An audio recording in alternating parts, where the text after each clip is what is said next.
আসসালামু আলাইকুম। আমি জাহিদ হোসেন মান্না। আজকে খুবই গুরুত্বপূর্ণ একটা কথা বলবো যে, সাধারণত অনেকেই আমাকে ইনবক্স করে থাকেন যে, "ভাইয়া আমি ফ্রিল্যান্সিং শুরু করছি।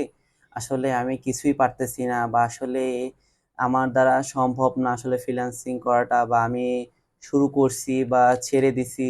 এরকম অনেকেই অনেক ধরনের মেসেজ করে থাকেন বা ফোন কল করে থাকেন যে, "ভাইয়া আসলে আমি ফ্রিল্যান্সিংটা তো শুরু করছি। সেদিক থেকে ফ্রিল্যান্সিং এর সকল কাজই আমি মোটামুটি পারি কিন্তু কোনো কাজই পাচ্ছি না। কোনো কাজই পাচ্ছি না বা মার্কেট প্লেসে বিভিন্ন ধরনের গিগ পাবলিশ করতেছি, কোনো কাজই আসলে পাচ্ছি না। বা গিগের রেশিও গুলো কমে গেছে। এরকম অনেক ধরনের সমস্যা হয়ে থাকে। সেখান থেকে আমি বলব যে আমরা সাধারণত মানে অনেক টপিকের উপর ফোকাস দিয়ে থাকি। সেখান থেকে আমি বলব বিভিন্ন টপিকের উপর ফোকাস না দিয়ে জাস্ট ২-১ টা বিষয়ের স্কিল শিখলে কিন্তু ভালো একটা আর্নিং করা পসিবল। সেখান থেকে সাপোজ এক্সাম্পল আমরা যদি মেশিন লার্নিং বা ডিপ লার্নিং এর কথাটা ভাবতে যাই, অনেকে মেশিন লার্নিং বা ডিপ লার্নিং এগুলো করতে গেলে অনেকে বলে যে হ্যাঁ, ল্যাপটপ কম্পিউটার এগুলো লাগে মেশিন লার্নিং, ডিপ লার্নিং করতে গেলে এটা মাস্ট বি। কিন্তু ফোন দিয়ে এগুলো করা পসিবল না।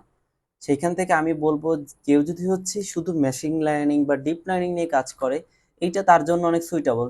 সে যদি আবার এই মেশিন লার্নিং ডিপ লার্নিং করেও আবার যদি গিয়ে আপনার HTML এগুলো দিয়ে ওয়ার্ডপ্রেস এর কাজ শিখে যদি ওয়েবসাইট এগুলোর ভিতরে চলে যায়, তাহলে কিন্তু আবার সে ফেইলিউর হবে। আবার সে যদি আবার ডিজিটাল মার্কেটিং এর দিকে চলে যায় বা গ্রাফিক ডিজাইনে চলে যায়, তাহলে কিন্তু আর সে আসলে কোনোটারই কাজ ওইভাবে শিখতে পারবে না। ঠিক আছে? কারণ চারদিকে যদি আমরা ফোকাস দেই, তাহলে কিন্তু আমরা সেইভাবে কাজটা শিখতে পারবো না। এখন সেইখান থেকে আমি বলবো যদি আপনি মেশিন লার্নিং বা ডিপ লার্নিং এগুলো নিয়ে শিখতে চান, তাহলে শিখতে থাকেন। বা আপনি যদি কম্পিউটার বা CSC র স্টুডেন্ট হয়ে থাকেন, যদি CSC র স্টুডেন্ট হয়ে থাকেন তাহলে আপনার জন্য এটা একদম পারফেক্ট। একদম পারফেক্ট একটা মানে সেক্টর। আমার জায়গা থেকে আমি বলবো। আর যদি মনে হয়ে থাকে যে না ভাইয়া আমি তো CSC র স্টুডেন্ট না বা অতটাও HTML বা জাভা এগুলো নিয়ে আমি অতটা জানি না বা HTML প্রোগ্রামিং ল্যাঙ্গুয়েজ এগুলো আমি জানি না, তাহলে আপনার জন্য ডিজিটাল মার্কেটিংটা বেস্ট হবে।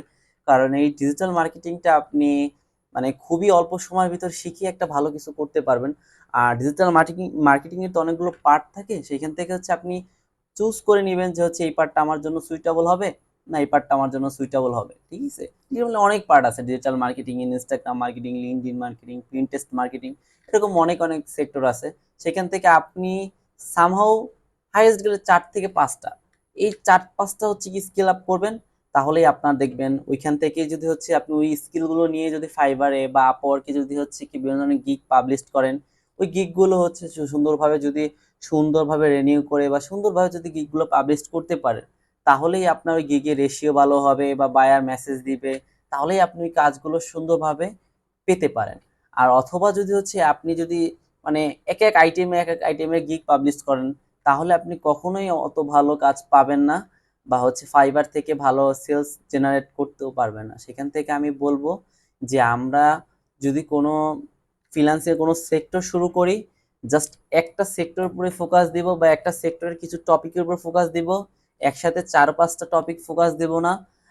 বিশেষ করে যারা গিয়ে মোবাইল দিয়ে শিখতেছেন, তাদের জন্য আমার একটাই মানে উপদেশ থাকবে যে মোবাইল দিয়ে শিখে কিছু কাজ করার পর আপনি অবশ্যই একটা ল্যাপটপ কিনে নেবেন। কারণ মোবাইল দিয়ে আপনি 100% কাজ কখনোই করতে পারবেন না বা কখনো করা সম্ভব না। আজ এই পর্যন্তই। সবাই ভালো থাকবেন, সুস্থ থাকবেন। আসসালামু আলাইকুম।